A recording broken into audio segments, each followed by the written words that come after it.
Assalamualaikum warahmatullahi wabarakatuh.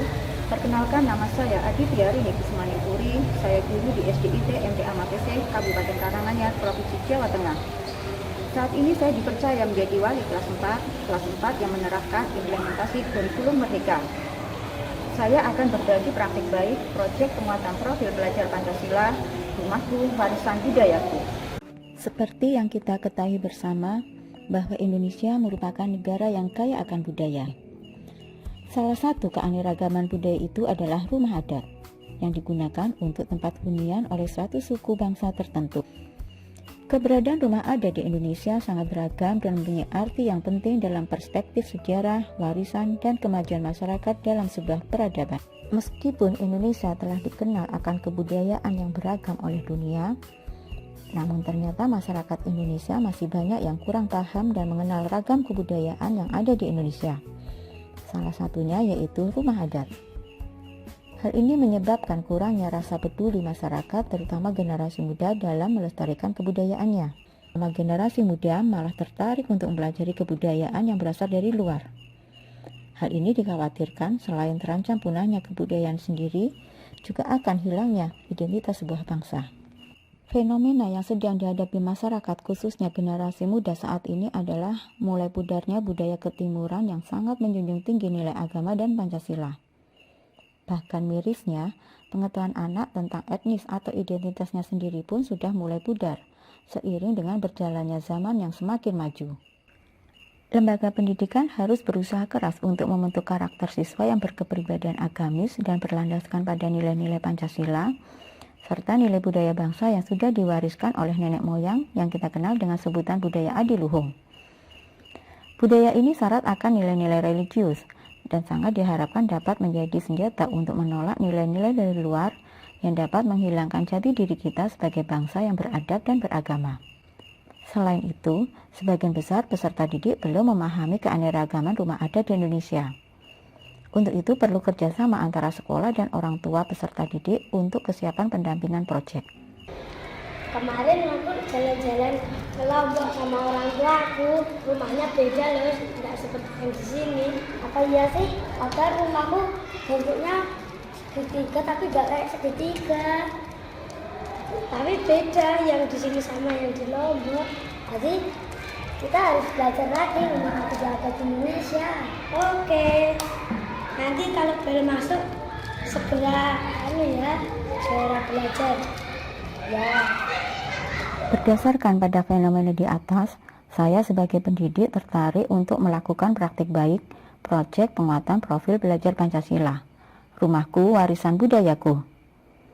Tujuan proyek ini bertujuan untuk menumbuhkan kembali pengetahuan peserta didik terhadap warisan budaya Indonesia dan kearifan lokal yang berkaitan dengan bangunan unik di masa lampau.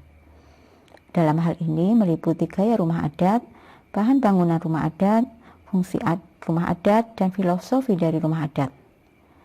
Peserta didik lebih banyak melihat bangunan modern yang dipengaruhi budaya lokal, sehingga perlu dikenalkan kembali bangunan rumah adat yang unik.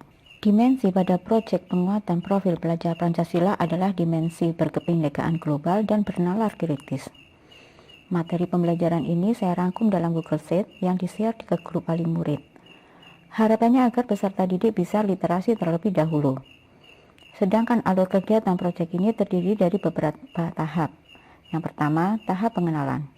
Kedua, tahap konseptualisasi. Ketiga, tahap aksi. Dan yang keempat adalah tahap refleksi dan tindak lanjut. Pada tahap pengenalan, siswa mengenal bagian-bagian rumah beserta fungsinya, serta mengira-ngira material yang digunakan untuk membuat rumah pada masa kini. Selanjutnya, siswa mengamati bentuk dari rumah tradisional di masa lampau dan mengungkapkan pendapatnya. Dan yang terakhir, setelah mengamati beragam rumah yang berbeda, siswa melakukan refleksi pembelajaran. Apa yang aku lihat? Hal apa yang aku pikirkan? Dan hal apa yang ingin aku ketahui lebih lanjut? Tahap kontekstualisasi. Pada tahap ini, siswa mencari tahu rumah seperti apa yang ditinggali oleh leluhurnya di masa lalu. Siswa melakukan wawancara kepada anggota keluarga yang lebih tua seperti kakek atau nenek. Siswa mengumpulkan dan memilah informasi tentang rumah tradisional di Nusantara. Siswa juga mengkomunikasikan pemahamannya tentang ciri-ciri rumah adat yang ia amati dari berbagai daerah. Dan tahap terakhir dari konseptualisasi adalah siswa menuangkan pemahamannya tentang persamaan maupun perbedaan dari rumah adat dan rumah masa kini. Siswa menentukan rumah tradisional yang ingin diangkat sebagai karyanya. Sebelumnya siswa membuat peta pikiran sebagai asesmen formatif. Siswa juga saling berbagi informasi kepada teman sekelasnya tentang rumah tradisional yang dipilihnya. Dan bersama kelompoknya, siswa membuat rencana tahap-tahap pembuatan sebuah karya.